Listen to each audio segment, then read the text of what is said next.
마녀 사냥이라고 아시나요?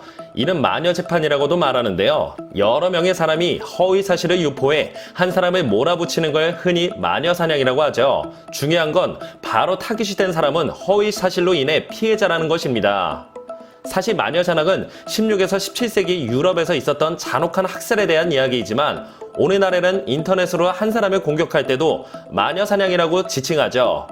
오늘은 현재의 마녀 사냥이 아닌 옛날 유럽에서 행해진 마녀 사냥에 대한 이야기를 해볼까 합니다.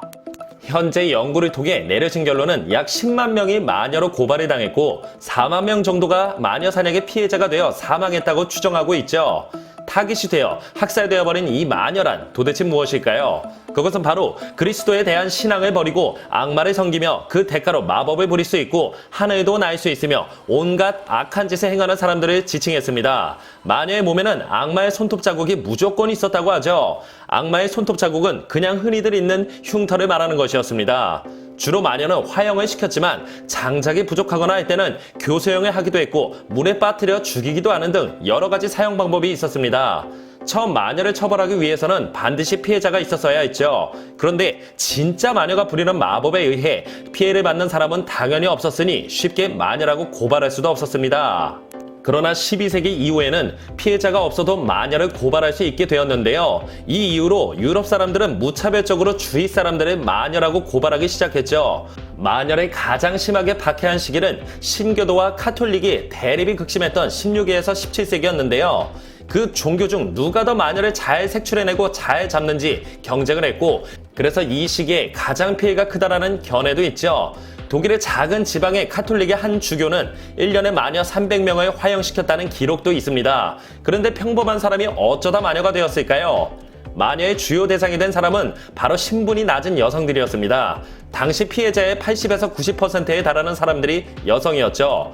당시의 사회에 전체적으로 만연해 있던 여자는 남자보다 멍청하고 변덕스러우며 성적으로 문란하다라는 성차별적 사회 풍조도 마녀 사냥의 보탬이 되고 있었습니다. 특히 재산이 많은 과부들이 1등 타깃이었죠. 당시 여성의 지위는 너무나도 낮았고 남편이 죽고 없으니 악마와 간통한 마녀 프레임을 씌우기도 했습니다. 그리고 가장 중요한 것은 마녀 사냥을 통해 피해자가 죽게 되면 그 많은 재산은 몰수되어 영주와 주교 그리고 이단 신문관이 나눠 가졌고 일부는 마녀를 고발한 사람의 몫이 되기도 했죠. 일례로 독일의 한 마을에서는 마녀의 재산을 가지지 못하게 했더니 신고율이 급감했다는 기록이 있을 정도입니다. 물론 남자들도 사탄의 제자라든지 마귀 등으로 불리며 피해를 당한 경우도 있긴 있었죠. 또 신분이 낮은 여성들 외에 마녀 사냥에 타깃이 된 부류도 있었는데요. 그들은 권력 다툼으로 밀린 사람들이나 그리스도를 믿지 않고 민간 신앙을 믿은 사람들도 피해자가 되기도 했었습니다. 또한 여자를 꼬시려다 거절당한 남자들이 앙심을 품고 신고해버리는 사례도 있었고 의사들은 산파나 민간요법 같은 것을 행하는 사람들을 경쟁자로 여겨 주술을 부린다며 고발해버리기도 했죠. 또한 어머니가 마녀로 몰려 사형당했을 경우엔 아이들까지 악마의 자식이 되어 함께 처형되었습니다. 또한 동성애자, 성소수자들도 마녀로 몰려 처형당하기도 했는데 보통 마녀들은 큰 나무 기둥에 묶인 채 밑에 장작을 쌓아두고 불을 붙여 화형했는데 반해 동성애자들은 아예 사람 취급을 하지 않았고 장작과 같이 묶은 뒤 불 속에 던져 넣었다고 하죠. 그러다 젊은 가임기 여성은 아이를 낳기 위해 필요했으므로 무죄로 풀려난 경우가 있기도 했습니다. 마녀 사냥 때문에 민간 신앙은 초토화돼버려 현재 대충 기록으로만 남았으며 민간에서 내려오던 민간요법이나 약초학 등의 의술도 모조리 소멸하게 되었죠. 또한 마녀인지 가려내는 방법을 적은 책이 출간되기도 했습니다. 이 책은 마녀의 망치라는 책으로 카톨릭 수도자들이 집필한 책이었지만 대립이 심하던 개신교에서도 이 책을 참고하기도 했죠. 마녀라고 몰려 잡혀온 사람은 몸에 무조건 악마의 손톱 자국이 있다고 생각했고 그 손톱 자국을 찾기 위해 온몸의 털을 싹 다 깎았습니다. 그리고 나서 음부와 같은 중요 부위를 검사할 때는 일부러 사람들이 많이 모인 곳에서 하기도 했었죠. 이는 잡혀온 사람에게 수치심을 주기 위한 행동들이었습니다. 그리고 악마의 흔적을 찾았으면 바늘로 그곳을 찌르는데 아파하지 않거나 피가 나지 않는 사람은 마녀다라고 했죠. 당연히 바늘로 찌르면 아프고 피도 나겠지만 검사를 하는 사람들은 찌르는 척만 하던지 사람들에게는 뾰족한 바늘을 보여주고 찌를 때는 뭉툭한 바늘을 사용한다거나 해서 기어코 마녀를 만들었습니다. 마녀로 판명이 나면 그 뒤로 엄청난 고문을 당하게 되는데 수백 킬로그램이나 되는 무거운 줄을 몸 위에 얹어놓기도 하고 목구멍에 깔때기를 꽂아 물을 계속 붓거나 가시가 있는 의자를 앉는 고문 등 온갖 심한 고문들을 스스로 마녀라고 자백할 때까지 했죠. 그러다 보니 결국 버티지 못하고 자백을 하는 경우가 대부분이지만 간혹 자백을 하지 않는 사람이 있으면 손발에 묶은 뒤 물속에 던져 가라앉으면 무죄, 몸이 떠오르면 유죄로 마녀를 감별하기도 했었습니다.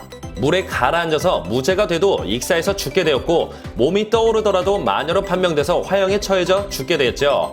또한 뜨겁게 달궈놓은 쇠판을 걷게 하고 죽으면 무죄, 살면 마녀가 되어 화형을 당하기도 했죠. 하지만 어떻게 해서든 죽이겠다는 의지가 강해 보이네요. 그런데 마녀 사냥에서 살아남는 방법이 있긴 있었습니다. 그것은 권력가와의 연줄이 연결되어 있는 경우이거나 자진해서 전 재산을 헌납할 경우에는 마녀가 아니라고 무죄가 되기도 했었죠. 어쩔 때는 마녀를 많이 밀고 한 사람은 무죄로 풀려나기도 했기 때문에 마녀를 찍혔을 때 본인이 살기 위해 자신이 아는 사람을 마녀라고 말해 자신은 풀려나고 다른 사람이 대신 잡혀오기도 했죠. 얼마나 무고한 사람들이 마녀로 몰려 죽어갔는지 알 수 있습니다. 일부 사람들은 마녀 사냥을 마녀 사업이라고 부르는 사람도 있죠. 마녀가 되면 그 사람의 전 재산을 몰수할 수 있었고 몰수한 재산은 영주, 주교, 이단 신문관, 밀고 한 사람 이렇게 나눠 먹다 보니 돈을 손쉽게 벌 수 있는 하나의 수단이었던 것입니다. 종교라는 이름 뒤에 숨어 돈 뜯어내기 위한 살인을 자행했던 것이죠. 또한 많은 일반 백성들의 통제 수단이 되기도 했습니다. 사람들에게 공포심을 불어넣어 통제가 쉽도록 하기도 했고 당시 사람들에게는 공개 처형이나 공개문 같은 것은 재미있는 구경거리였기 때문에 이런 이벤트들을 하며 사람들에게 쌓인 불만들을 다른 방향으로 돌렸던 것이죠. 하지만 마녀 재판이 점점 상황 통제가 어려워지면서 말도 안 되는 억지가 난무하며 재판 과정도 선을 넘기 시작하자 다양한 법률 체계들이 도입되기 시작하면서 고문을 못하게 막았고 마녀 증거 기준이 훨씬 엄격해졌죠. 또한 한 사람을 마녀로 몰기 위해 마을의 몇몇 주민들이 미쳐서 날뛰는 모습을 많은 사람들이 꺼리기 시작했고 마녀 사냥에 회의를 느낀 사람도 많아지자 나중에는 마녀 재판 자체가 악마의 농간이라는 말이 나올 정도였습니다. 그렇게 점점 마녀 사냥을 금지하기 시작했고 끝내 18세기 말이 되자 마녀 사냥은 역사 속으로 사라지게 되었죠. 현재 마녀 사냥으로 인한 실제 피해자의 수는 얼마나 되는지 정확히 알지 못한다고 합니다. 다만 오랜 연구 끝에 대략 4만 명에서 6만 명 정도로 추정하고 있죠. 2003년 요한 바오로 2세는 마녀 사냥을 교회의 잘못으로 인정하기도 했습니다. 결과적으로 보자면 기득권들의 배를 채우기 위해 불쌍하고 무고한 사람들을 불로 태워 죽인 너무나도 잔인한 일이었네요.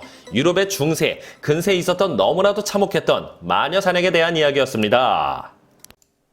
영상을 봐주셔서 감사합니다. 더 재미있고 유익한 영상으로 다시 찾아뵙겠습니다. 구독과 좋아요 꾹 눌러주시고 댓글도 부탁드려요.